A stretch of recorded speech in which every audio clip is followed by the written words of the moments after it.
बाबा जी और हुजूर जी की प्यारी साध संगत जी को प्यार भरी राधा स्वामी जी, आप सभी संगत से विनती है कि साखी को अंत तक जरूर सुने और कमेंट बॉक्स में राधा स्वामी जी लिखें। संगत जी, आज मैं तुम्हें एक ऐसी साखी सुनाने जा रहा हूं जो मेरे मन की गहराइयों में बसी हुई है और जो सदगुरु की कृपा की वह अनमोल कथा है जिसे सुनकर मेरी रूह कांप उठती है और आंखों से अश्रुधारा बहने लगती है। क्योंकि यह कथा केवल शब्दों की नहीं, बल्कि एक जीवंत अनुभव की है। एक ऐसे अनुभव की जो किसी बाहरी आडंबर या दिखावे का मोहताज नहीं, बल्कि उस परम तत्व की अनुभूति है जो हमारे भीतर ही विद्यमान है और जिसे हम अपनी नासमझी के कारण बाहर खोजते फिरते हैं। यह साखी उस व्यक्ति की है जो जन्मों जन्मों की भटकन के बाद एक सच्चे सद्गुरु के सानिध्य में आया और उसकी जिंदगी ने एक ऐसा मोड़ लिया जो उसकी तकदीर की वह पुरानी चाल थी जो उसे दुखों के अंधेरे कुएं में धकेल रही थी।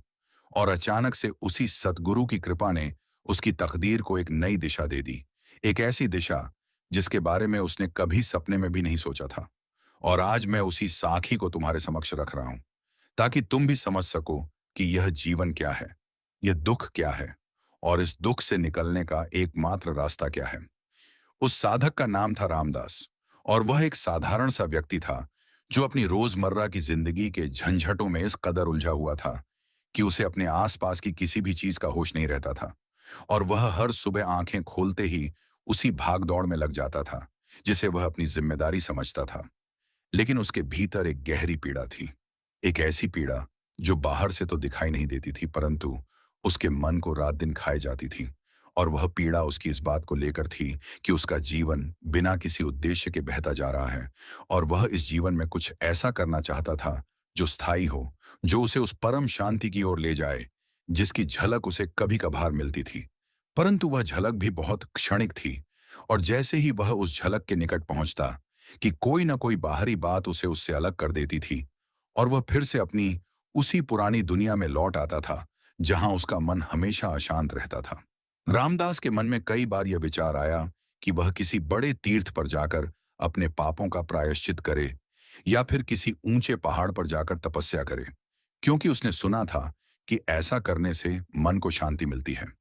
परंतु हर बार जब वह ऐसा कुछ करने की सोचता तो उसे लगता कि यह सब बाहरी क्रियाएं हैं और वह किसी बाहरी क्रिया से मन की गहरी प्यास नहीं बुझा सकता, क्योंकि उसकी प्यास तो उस प्रेम की थी जो बिना किसी शर्त के मिले। और वह प्रेम उसे अपने परिवार में, अपने मित्रों में, अपने आसपास की दुनिया में कहीं नहीं मिल रहा था। और यही बात उसे और भी अधिक व्याकुल कर देती थी, क्योंकि वह सोचता था कि अगर यह प्रेम इस दुनिया में नहीं है तो फिर यह है कहाँ और उस प्रेम को पाने का मार्ग क्या है। उसने कई विद्वानों को सुना, कई पंडितों के प्रवचन सुने, कई पुस्तकों को पढ़ा, लेकिन हर बार उसे लगा कि इन सब बातों में कोई ठोस बात नहीं है, कोई ऐसी बात नहीं जो उसके मन को पूरी तरह से संतुष्ट कर सके।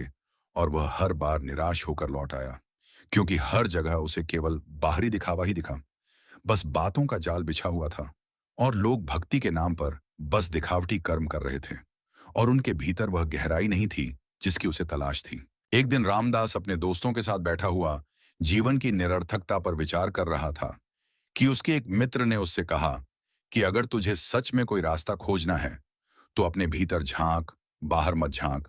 और उस मित्र की इस बात ने रामदास के भीतर एक ऐसी ज्वाला पैदा कर दी जो उसे अब शांत नहीं बैठने देती थी। और उसने सोचा कि आखिर अपने भीतर झांकने का अर्थ क्या है, क्या वह अपने भीतर कुछ देख सकता है, क्या उसके भीतर कोई रहस्य है जिसे वह जान नहीं पाया। और यह सोचते सोचते वह एक ऐसे मोड़ पर आ गया जहां उसे अपने जीवन की पुरानी चाल पर बहुत गहरा अफसोस हुआ, क्योंकि उसने देखा कि आज तक वह जो कुछ भी कर रहा था वह सब बाहरी था। वह समाज में अच्छा दिखने के लिए कर रहा था, वह अपने परिवार को खुश रखने के लिए कर रहा था, वह अपने पेट को भरने के लिए कर रहा था, लेकिन उसने कभी अपनी आत्मा के बारे में नहीं सोचा। उसने कभी अपने उस अस्तित्व के बारे में नहीं सोचा जो इन सब चीजों से परे है। और यह सोचते ही उस पर एक ऐसी पीड़ा छा गई जिसे वह शब्दों में बयान नहीं कर सकता था, क्योंकि उसे लगा कि उसने अपना सारा जीवन व्यर्थ में गंवा दिया है। और अब वह क्या करे, अब वह किसके पास जाए, अब उसे कौन बताएगा कि उसके जीवन का सही उद्देश्य क्या है। उसी निराशा और बेचैनी की स्थिति में रामदास ने सुना कि उसके गांव के एक कोने में एक संत रहते हैं। उन्हें कोई नहीं जानता। वे बहुत सादगी से रहते हैं और कोई बड़ा प्रवचन नहीं करते, न ही कोई चमत्कार दिखाते हैं। बस चुपचाप अपने कमरे में बैठे रहते हैं और जो कोई उनके पास जाता है वह उनकी एक नजर में ही शांत हो जाता है। और रामदास को जब यह बात सुनाई दी तो उसके मन ने कहा कि चल, एक बार उनके पास चल। अब क्या होगा? जीवन तो बर्बाद हो ही चुका है। अगर कुछ हो सकता है तो उनके पास जाने से ही हो सकता है। और वह उस संत के पास पहुंचा। जब रामदास उस संत के कमरे के दरवाजे पर पहुंचा तो उसे वहां कुछ खास नजर नहीं आया। वहां कोई मूर्ति नहीं थी, कोई तस्वीर नहीं थी, कोई धूप नहीं जल रही थी, कोई घंटी नहीं बज रही थी। बस एक साधारण सी चटाई पर एक बुजुर्ग बैठे थे और उनकी आंखें बंद थीं और उनके मुख पर एक अपार शांति थी। एक ऐसी शांति जो रामदास ने अपनी जिंदगी में कभी नहीं देखी थी। और वह उस शांति को देखकर स्तब्ध रह गया और उसके मन ने कहा कि यही वह जगह है जहां उसकी खोज खत्म हो सकती है। यही वह व्यक्ति है जो उसे उस प्रेम की ओर ले जा सकता है जिसे वह इतने दिनों से खोज रहा था। रामदास ने धीरे से उस संत के चरणों में सिर रख दिया और उनसे पूछा कि हे प्रभु, हे सद्गुरु, मुझे बताओ कि इस दुख का अंत कहाँ है? ये मन क्यों इतना चंचल है और मैं इस चंचलता को कैसे शांत करूं? और उस संत ने अपनी आंखें खोली और रामदास की ओर देखा। उनकी वह नजर रामदास की आत्मा तक उतर गई, जैसे कोई गर्म मोमबत्ती अंधेरे को पिघला देती है, और बोले कि वत्स, तूने ठीक समय पर मेरा दरवाजा खटखटाया है और तेरी पीड़ा ही तेरा सबसे बड़ा सहारा है। क्योंकि जब तक पीड़ा नहीं होती तब तक मनुष्य अपने घर की ओर नहीं लौटता। और तू अब इस भटकन से बाहर आना चाहता है तो सुन, यह जो तू बाहर की दुनिया में खोज रहा है वह तुझे कहीं नहीं मिलेगा। न मंदिरों में, न मस्जिदों में, न गिरजाघरों में, न ही किसी तीर्थ में। क्योंकि वह तो तेरे भीतर है, तेरी अपनी सांसों में है, तेरी अपनी धड़कनों में है। और उसे पाने के लिए तुझे बाहर की किसी चाल की नहीं, बल्कि अपनी अंतरात्मा की चाल को समझना होगा। और यह तभी संभव है जब तू सद्गुरु की कृपा से अपनी सूरत को उस शब्द की ओर लौटाए जो अनाहत रूप से बज रहा है। यह सुनकर रामदास की आंखें खुली रह गईं और उसे लगा जैसे उसके जीवन का पहला सच उसे समझ में आ गया है।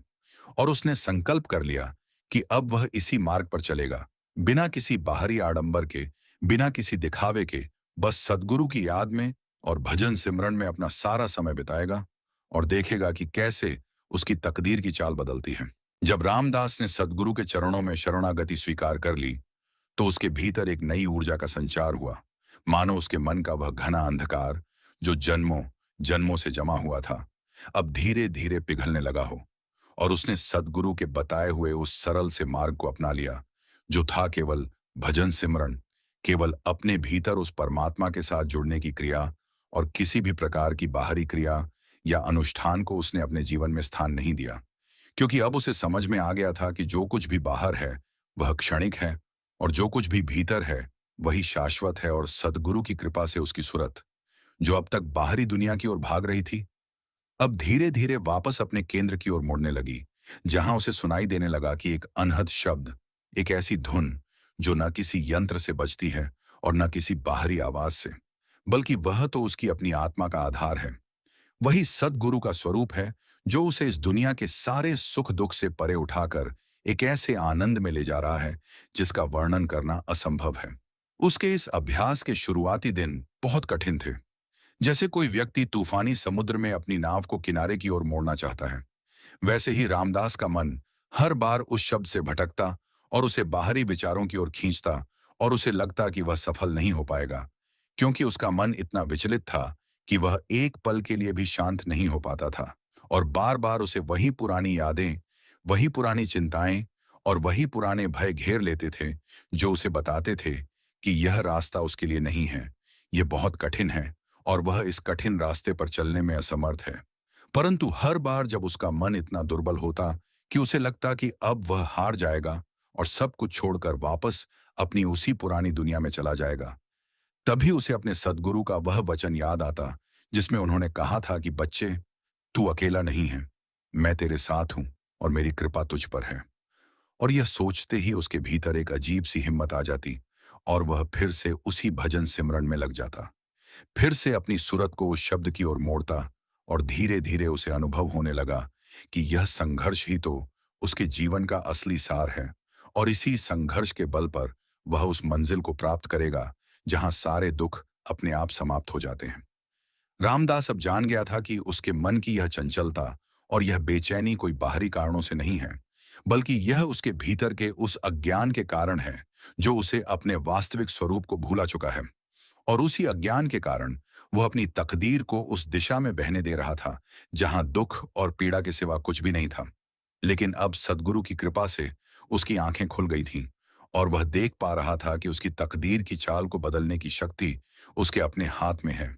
बल्कि उससे भी बड़ी बात यह है कि वह शक्ति तो उसके भीतर विद्यमान है और उसे बस उस शक्ति को पहचानना है और उसे जगाना है। और यह जागृति केवल भजन सिमरन से ही संभव है, क्योंकि जब वह अपने सद्गुरु के नाम का सिमरन करता है तो उसके भीतर की सारी नकारात्मक ऊर्जा धीरे धीरे अपना असर खो देती है और उसके स्थान पर एक दिव्य ज्योति का प्रकाश होने लगता है जो उसे अंदर से शक्ति प्रदान करती है, जो उसे बताती है कि वह किसी भी परिस्थिति से डरने वाला नहीं है, क्योंकि वह अब उस परम तत्व से जुड़ चुका है जो स्वयं अजर अमर है और सब कुछ व्याप्त है। धीरे धीरे रामदास का जीवन पूरी तरह से बदल गया। वह पहले जैसा उस व्यस्त और चिंतित व्यक्ति नहीं रहा, बल्कि उसके चेहरे पर एक अद्भुत शांति और गंभीरता आ गई थी। उसके बोलने का अंदाज बदल गया था, उसके सोचने का नजरिया बदल गया था और उसके आसपास के लोग उसके इस बदलाव को देखकर हैरान रह जाते थे कि आखिर उसे क्या हो गया है। और वे उससे पूछते थे कि क्या तूने कोई बड़ा तंत्र मंत्र सीख लिया है या किसी बड़े योगी से मिलकर कोई सिद्धि प्राप्त कर ली है, क्या तूने कोई ऐसा रहस्य जान लिया है जो हमें नहीं पता। परंतु रामदास उन्हें केवल मुस्कुराकर जवाब देता और कहता कि मैंने कोई बाहरी विद्या नहीं सीखी, न ही मुझे कोई चमत्कारी शक्ति मिली है, बल्कि मुझे तो अपने भीतर के उस सत्य का पता चला है जिसे मैं जन्मों से भूला हुआ था। और अब मैं जान गया हूं कि इस संसार के सारे सुख और दुख केवल मेरे मन की उपज हैं।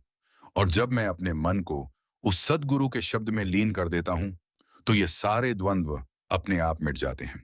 इस बीच रामदास को अपनी जिंदगी में कई ऐसी परीक्षाओं का सामना करना पड़ा जो उसे पहले बहुत बड़ी लगती थीं और जिनसे वह बहुत डरता था। जैसे उसकी नौकरी चली गई, उसके परिवार में कुछ कलह हो गई, कुछ लोगों ने उसका अपमान किया और उसे झूठा बताया। परंतु अब रामदास उन सब परिस्थितियों को एक अलग नजरिए से देखता था, क्योंकि उसे अब विश्वास हो गया था कि यह सब कुछ सद्गुरु की मेहर से ही हो रहा है और हर परिस्थिति उसे और भी अधिक मजबूत बनाने के लिए है और उसे उसके भजन सिमरन से विचलित करने के लिए है। इसीलिए वह हर मुश्किल में और भी गहरे भजन में चला जाता, अपनी सुरत को और भी अधिक उस शब्द के साथ जोड़ लेता और देखता कि कैसे वे सारी मुश्किलें धीरे धीरे अपने आप हल हो जाती हैं या फिर वे उसे प्रभावित करना बंद कर देती हैं। और वह उनके बीच भी एक अलग ही आनंद में रहता है जिसे कोई समझ नहीं सकता था। एक दिन ऐसा हुआ कि रामदास के मन में बहुत पुरानी एक इच्छा फिर से जाग उठी। वह इच्छा थी कि वह किसी बाहरी तीर्थ पर जाकर अपने को पवित्र करे या फिर किसी बड़े धार्मिक अनुष्ठान में भाग लेकर अपने जीवन को सार्थक करे, क्योंकि उसके मन में अभी भी उन पुरानी बातों का कोई ना कोई अंश बचा हुआ था जो उसे कहता था कि शायद उसका यह भजन सिमरन काफी नहीं है और उसे कुछ और बाहरी कर्म भी करने चाहिए जो उसके समाज में प्रचलित हैं।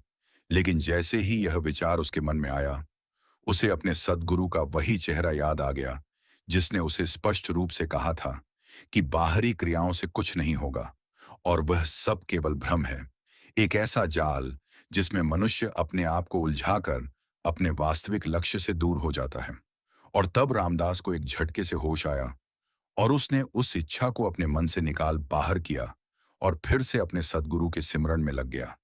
और उस दिन उसे एक बहुत गहरा अनुभव हुआ कि जो व्यक्ति वास्तव में अपने सद्गुरु की शरण में है, उसे किसी भी बाहरी तीर्थ या बाहरी कर्म की जरूरत नहीं होती, क्योंकि उसका अपना शरीर ही तीर्थ है और उसके भीतर ही वह परमात्मा विराजमान है और उससे मिलने का एकमात्र मार्ग भजन सिमरन ही है। अब रामदास के दिन और रातें एक ही नियम से चलने लगीं। वह जब भी उठता अपने सद्गुरु का ध्यान करता, किसी भी कार्य को करने से पहले वह अपने भीतर एक पल के लिए ठहरता और उस अनहद शब्द से जुड़ता। खाते समय, पीते समय, चलते समय, सोते समय उसकी सूरत बस उसी शब्द में रमी रहती और धीरे धीरे उसे ऐसा लगने लगा कि अब वह शब्द और उसके बीच की दूरी समाप्त हो गई है। वह स्वयं ही उस शब्द का एक अंश बन गया है और उसके मन की जो पुरानी चंचलता थी, वह अब एक स्थिरता में बदल चुकी थी। और उस स्थिरता में उसे अपनी तकदीर के बारे में बहुत साफ साफ दिखाई देने लगा कि अब वह तकदीर की उस गुलामी से बाहर आ चुका है, जहां वह पहले बेबस पशु की तरह बंधा हुआ था, और अब उसकी तकदीर उसके हाथों में है और वह उसे अपनी मर्जी की दिशा दे सकता है। और यह बात उसे बहुत गहरे तक आनंद से भर देती थी, क्योंकि अब उसे पता था कि वह किसी भी बाहरी शक्ति के आगे झुकने वाला नहीं है, क्योंकि अब उसके भीतर वह शक्ति जाग चुकी है, जो कि स्वयं सद्गुरु की देन है। इस प्रकार रामदास का जीवन एक सुंदर और अर्थपूर्ण यात्रा बन गया था, जिसमें उसे अपने मन के भीतर के सारे रंग दिखाई देने लगे थे। उसे अपनी हर भावना, हर सोच, हर संकल्प के बारे में स्पष्टता हो गई थी, और वह उन सबको एक नजर से देखता था और उन पर नियंत्रण रखता था, क्योंकि उसे मालूम हो गया था कि जब तक उसका मन उस शब्द के साथ जुड़ा है, तब तक कोई भी बाहरी वस्तु उसे हिला नहीं सकती।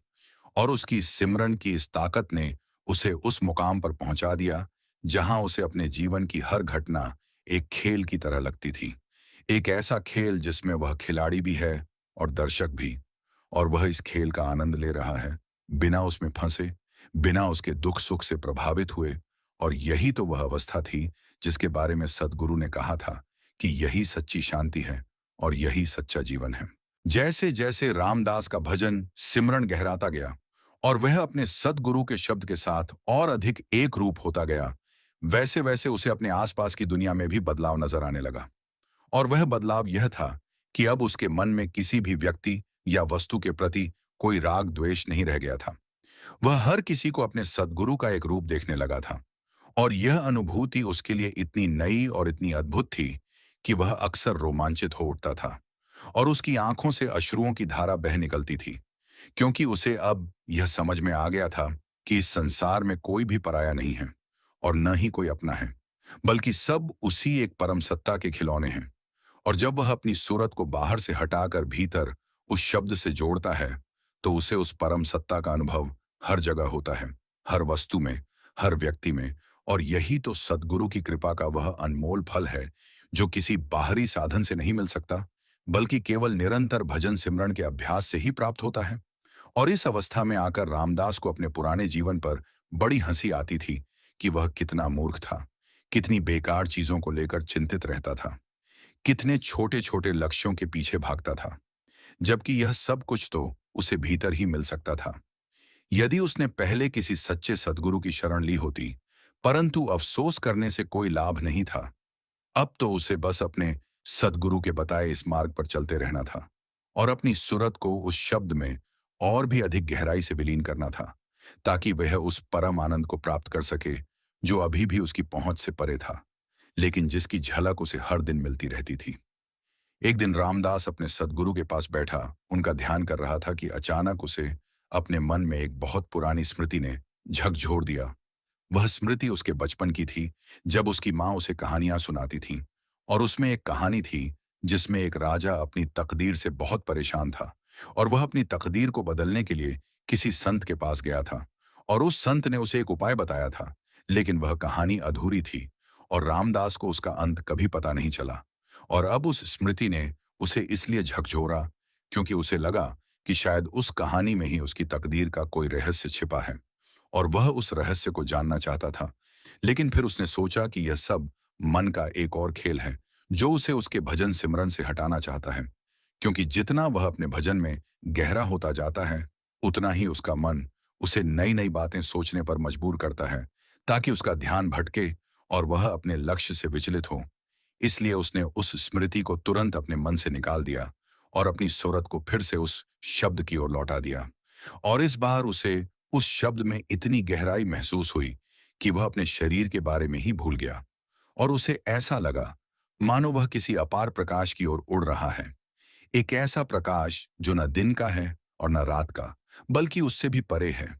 और उस प्रकाश में उसे अपने सद्गुरु का पूरा स्वरूप दिखाई दिया, और वे मुस्कुरा रहे थे और उसे बता रहे थे कि देख, यही तेरी असली तकदीर है और अब तू इसी राह पर चलता रहेगा।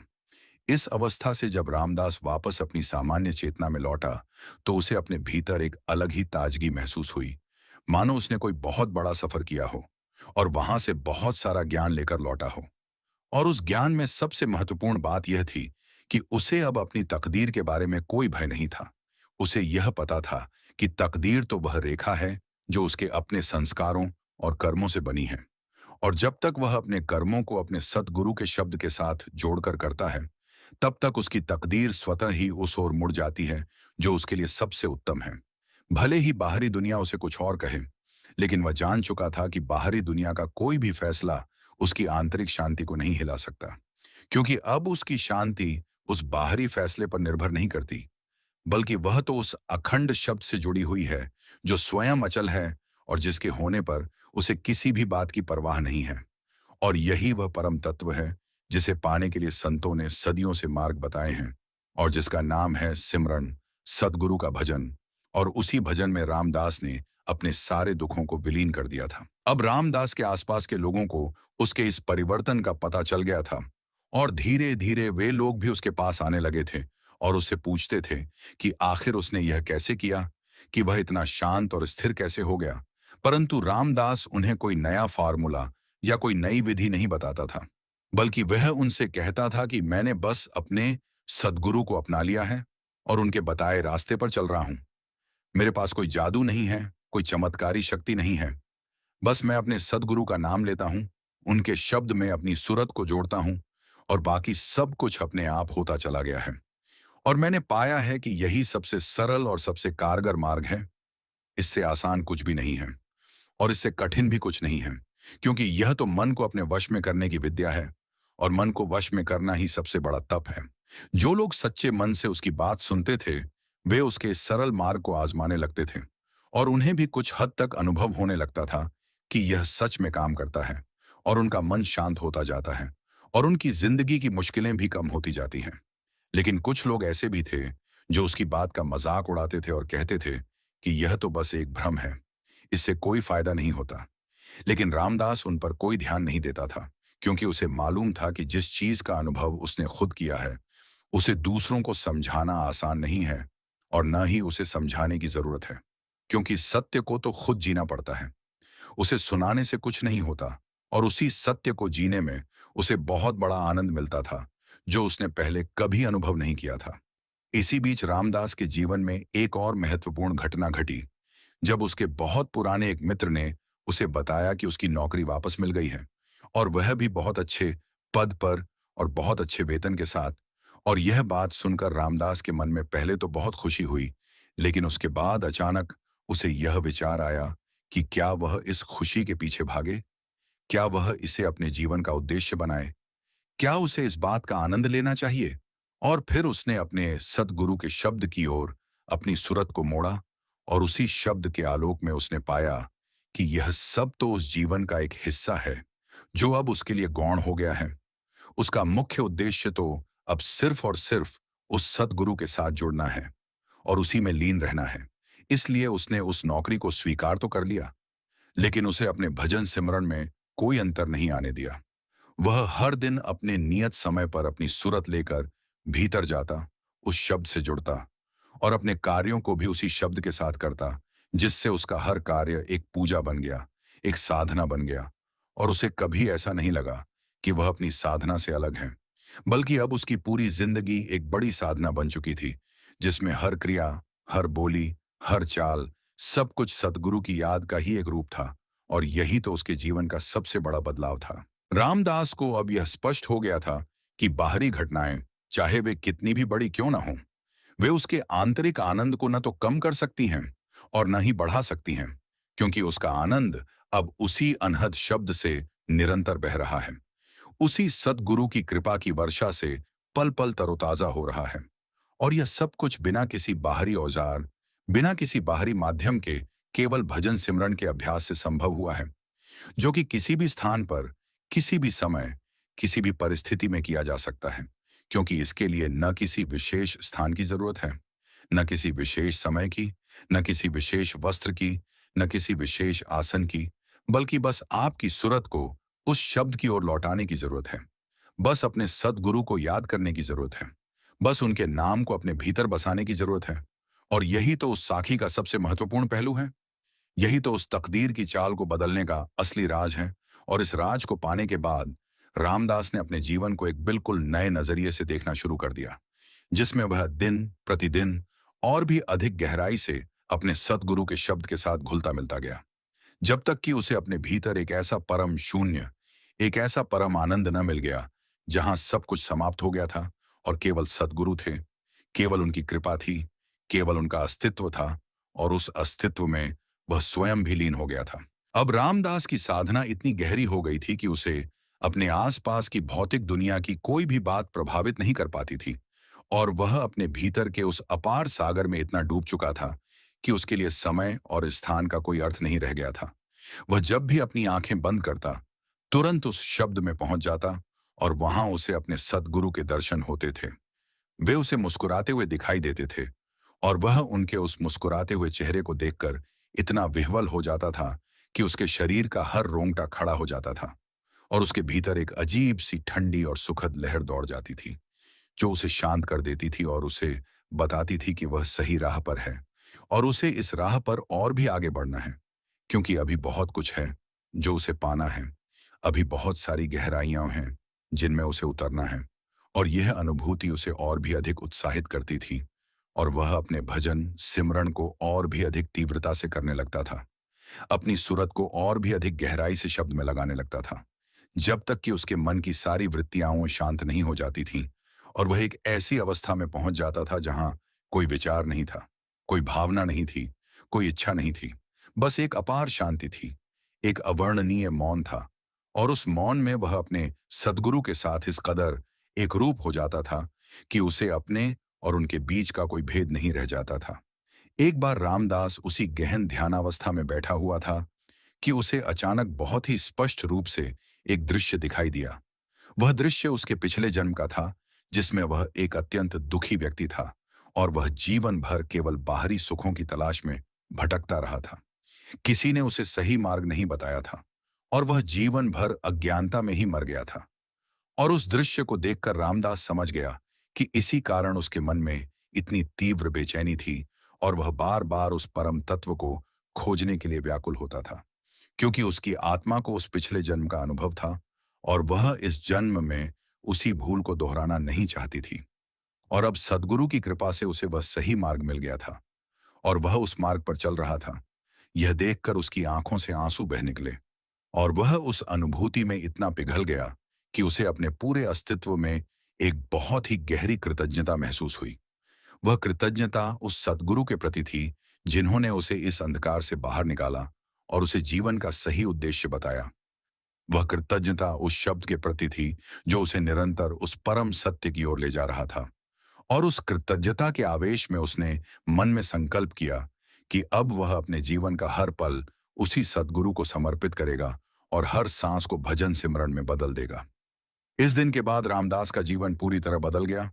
वह अब सामान्य मनुष्य की तरह नहीं रहा, बल्कि वह एक ऐसा पात्र बन गया था जिसके भीतर सद्गुरु का वास हो गया था। और जो कुछ भी वह करता था, वह सब सद्गुरु की इच्छा से करता था और उसकी हर बात में, हर हरकत में एक अलौकिक शक्ति का संचार हो गया था। लोग अब उसे पहले से भी अधिक सम्मान देने लगे थे और उसके पास आकर अपनी समस्याएं लेकर आते थे और रामदास उन्हें वही उपाय बताता था जो उसने स्वयं आजमाया था। यानी कि अपने भीतर झांको, अपने सद्गुरु को याद करो, उनके शब्द का सिमरण करो और अपनी सूरत को उससे जोड़ो। बाकी सब कुछ अपने आप ठीक हो जाएगा। लेकिन अधिकांश लोग उसकी बात को तुरंत नहीं समझ पाते थे, क्योंकि उनका मन उन्हीं बाहरी चीजों में उलझा हुआ था। लेकिन कुछ लोग ऐसे भी थे जिन्होंने उसकी बातों को सच्चे मन से अपनाया और उन्हें भी धीरे धीरे उसी शांति का अनुभव होने लगा जो रामदास को प्राप्त थी। और यह देखकर रामदास को बहुत संतोष होता था कि वह अपने सद्गुरु के इस अनमोल उपहार को दूसरों तक पहुंचा पा रहा है। भले ही बहुत कम लोग ही उसे समझ पाते हों, लेकिन जो समझ पाते थे उनका जीवन बदल जाता था। और यही उसकी सफलता थी, यही उसकी सेवा थी। और वह इस सेवा को सद्गुरु की प्रसन्नता के लिए ही करता था, क्योंकि उसे पता था कि इससे बड़ी कोई भक्ति नहीं है कि हम अपने सद्गुरु के बताए मार्ग को स्वयं चलें और दूसरों को भी उस मार्ग पर चलने के लिए प्रेरित करें। इस प्रकार बहुत समय बीत गया और रामदास अब बहुत वृद्ध हो चुका था। उसके शरीर पर बुढ़ापे के सारे लक्षण दिखाई देने लगे थे। उसके बाल सफेद हो गए थे, उसकी आंखों की रोशनी कम हो गई थी, उसके कान कम सुनने लगे थे, उसके पांव कांपने लगे थे।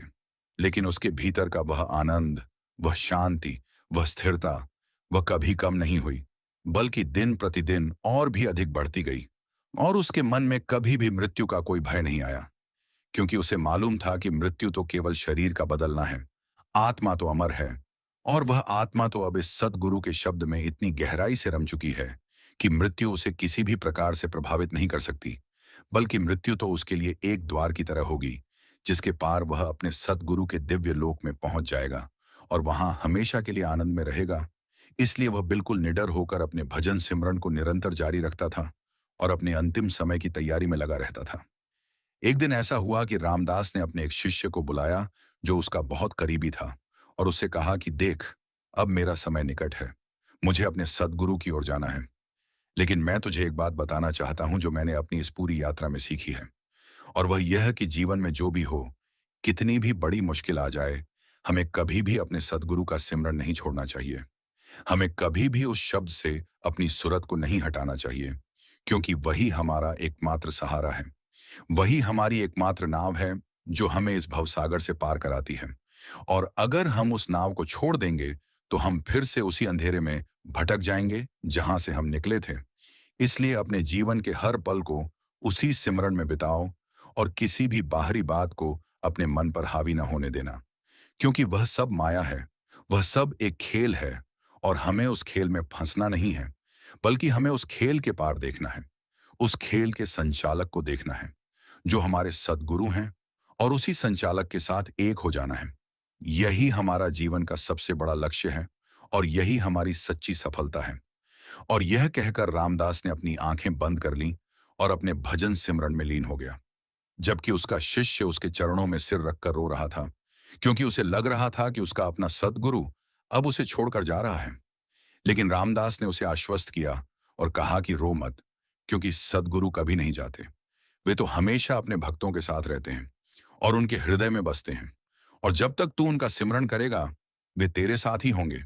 इसलिए तू अपने भजन को मजबूत रख, अपने सिमरन को निरंतर रख, और देख कि कैसे तेरी सारी परेशानियां मिट जाती हैं और तेरा जीवन आनंद से भर जाता है। अब रामदास का अंतिम समय बहुत निकट आ चुका था और उसकी आंखें हमेशा की तरह बंद थीं। उसके होंठों पर उसके सद्गुरु का नाम था और उसके चेहरे पर वही अद्भुत शांति थी जो उसने अपने सद्गुरु से पाई थी।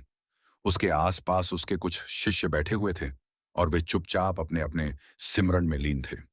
किसी को कोई शोक नहीं था, क्योंकि उन्हें पता था कि रामदास अपने परम धाम को जा रहे हैं, वहां जहां से कोई वापस नहीं लौटता, वहां जहां सारे दुख सुख समाप्त हो जाते हैं और केवल आनंद रहता है, वहां जहां उनके सद्गुरु उनकी प्रतीक्षा कर रहे हैं। और अचानक रामदास ने अपनी आंखें खोली और सबको एक गहरी दृष्टि से देखा, और उसकी आवाज बहुत धीमी थी लेकिन बहुत स्पष्ट थी। उसने कहा कि सुनो मेरे प्यारे भक्तों, मुझे अब जाना है, लेकिन इससे पहले मैं तुम्हें अपने जीवन का सबसे बड़ा सत्य बताना चाहता हूं। वह सत्य यह है कि तुम सबको एक बात हमेशा याद रखनी चाहिए कि इस जीवन का सबसे बड़ा रहस्य, सबसे बड़ा उपाय, सबसे बड़ा धर्म, सबसे बड़ा योग, सबसे बड़ा तप, सबसे बड़ा दान, सबसे बड़ी भक्ति, यह सब कुछ केवल और केवल अपने सद्गुरु का सिमरन है। उनके शब्द से जुड़ना है और उसी शब्द में अपनी सुरत को लीन कर देना है, क्योंकि जब तुम ऐसा करते हो तो तुम्हारी सारी बाहरी चिंताएं, सारे बाहरी दुख, सारी बाहरी समस्याएं जो इस दुनिया की माया के कारण उत्पन्न होती हैं, वे सब अपने आप धीरे धीरे समाप्त हो जाती हैं, और तुम्हें एक ऐसा आनंद प्राप्त होता है जो कभी समाप्त नहीं होता। वह आनंद असीम है, अनंत है, अमर है। जब रामदास ने यह बात कही तो उसके सभी शिष्य रोने लगे, क्योंकि उन्हें लग रहा था कि अब वे अपने इस प्रिय गुरु को खो देंगे। लेकिन रामदास ने उन्हें रोकते हुए कहा कि रो मत, क्योंकि यह शरीर तो नश्वर है, यह तो एक कपड़े की तरह है जिसे हम बदलते हैं, और मैंने अपना यह कपड़ा पहन रखा था, अब मैं इसे उतार रहा हूं, लेकिन मेरी आत्मा तो हमेशा तुम्हारे साथ है, और जब भी तुम मेरा सिमरन करोगे मैं तुम्हारे भीतर उपस्थित रहूंगा, मैं तुम्हारा मार्गदर्शन करूंगा। मैं तुम्हें उस शब्द की ओर ले जाऊंगा जो हम सबको एक करता है। इसलिए तुम सब अपने भजन को और भी अधिक गहरा करो, अपने सिमरन को और भी अधिक तीव्र करो और अपनी सूरत को उस शब्द में और भी अधिक समर्पित करो, क्योंकि यही एकमात्र रास्ता है, यही सत्य है, यही सब कुछ है। और इसके अलावा जो कुछ भी है वह सब माया है, वह सब एक भ्रम है, एक सपना है जिसमें हम सब जागते हुए सो रहे हैं। और हमें उस सपने से बाहर निकलना है, और वह बाहर निकलने का दरवाजा है हमारे सद्गुरु का सिमरन। इसलिए मेरी अंतिम इच्छा है कि तुम सब जीवन में कभी भी इस सिमरन को मत छोड़ना, इसे अपने जीवन का केंद्र बनाना और देखना कि कैसे तुम्हारी तकदीर की चाल बदल जाती है और तुम उस तकदीर के मालिक बन जाते हो, न कि उसके गुलाम। और यही मेरी सच्ची साखी है, यही मेरी सच्ची कहानी है। यह कहते कहते रामदास की आवाज बहुत धीमी हो गई और उसने अपनी आंखें बंद कर लीं। उसके होंठों पर सद्गुरु का नाम था और उसकी आखिरी सांस उसी नाम के साथ निकली। और ज्यों ही उसकी प्राणवायु शरीर से बाहर हुई, त्यों ही उसके चेहरे पर एक दिव्य प्रकाश फैल गया। एक ऐसा प्रकाश जो उस कमरे में बैठे सभी लोगों ने देखा और वे सब स्तब्ध रह गए। उन्हें ऐसा लगा मानो कमरे का कोई कोना अंधकारमय नहीं रहा और हर जगह बस एक उजियारा ही उजियारा है। और उसी उजियारे में उन्होंने रामदास को अपने सद्गुरु के साथ विलीन होते देखा, जैसे कोई बूंद समुद्र में मिल जाती है। और वह दृश्य देखकर उन सब की आंखों से आंसू बह निकले, लेकिन वे आंसू दुख के नहीं थे, बल्कि वे आंसू आनंद के थे, कृतज्ञता के थे, क्योंकि उन्होंने अपनी आंखों से देखा था कि एक सच्चा साधक, एक सच्चा भक्त, जिसने अपना पूरा जीवन केवल भजन सिमरन में बिताया और कभी किसी बाहरी अनुष्ठान या बाहरी आडंबर में नहीं पड़ा, कैसे अपने सद्गुरु की कृपा से मोक्ष को प्राप्त होता है, कैसे वह इस जन्म मरण के चक्र से हमेशा के लिए मुक्त हो जाता है। और यही तो वह सच्ची साखी है, यही वह सच्चा जीवन है जो सतगुरु की याद में बीता है, जो भजन सिमरन में बीता है। और यही तो उस तकदीर की चाल को बदलने का असली राज है। उस घटना के बाद रामदास के शिष्यों ने उनके बताए मार्ग को और भी अधिक श्रद्धा के साथ अपनाया और वे सब अपने अपने जीवन में उसी भजन सिमरन को सर्वोपरि मानने लगे। और उन्होंने देखा कि जैसे जैसे वे उस सिमरन में गहराते गए, वैसे वैसे उनकी अपनी जिंदगी की मुश्किलें घटती गईं। उनका मन शांत होता गया और उन्हें भी वही अनुभव होने लगा जो रामदास को हुआ था। और उनमें से कुछ शिष्य तो इतने गहरे सिमरन में पहुंच गए कि उन्हें भी अपने सद्गुरु के दर्शन होने लगे और वे भी अपने जीवन के अंतिम समय में उसी प्रकार शांति से अपने सद्गुरु के चरणों में विलीन हो गए।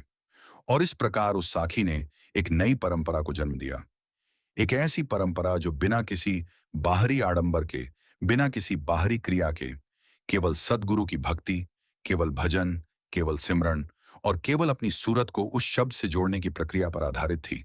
और यह परंपरा आज भी जारी है उन सब के बीच जो सच्चे मन से इस मार्ग को अपनाते हैं, जो बाहरी दिखावे से परे जाकर अपने भीतर के उस सत्य को खोजते हैं। और वे सब अनुभव करते हैं कि यही सबसे सरल है, यही सबसे सही है और यही सबसे प्रभावी है। अंत में मैं यही कहूंगा कि जिस किसी ने भी यह साखी सुनी है, उसे समझ लेना चाहिए कि हमारा जीवन बहुत कीमती है। हमें इसे बाहरी बातों में नहीं गंवाना चाहिए। हमें अपने भीतर उस दिव्य शक्ति को पहचानना चाहिए जो हमारे सद्गुरु के रूप में हमें मार्गदर्शन देती है। और हमें बस उसी शक्ति का सिमरन करना है, बस उसी शब्द से जुड़ना है और बाकी सब कुछ अपने आप ठीक हो जाएगा। क्योंकि जब हमारी सूरत सद्गुरु के शब्द से जुड़ जाती है तो हमारी तकदीर की सारी चालें एक नई दिशा में घूम जाती हैं और हम उस तकदीर के खिलाड़ी बन जाते हैं, उसके भाग्यवश बंधे हुए नहीं रहते। हम वह बन जाते हैं जो हम वास्तव में हैं, यानी कि एक आत्मा जो अपने परम पिता, अपने सद्गुरु से जुड़ी हुई है और उसी जुड़ाव में सारे दुखों का नाश हो जाता है।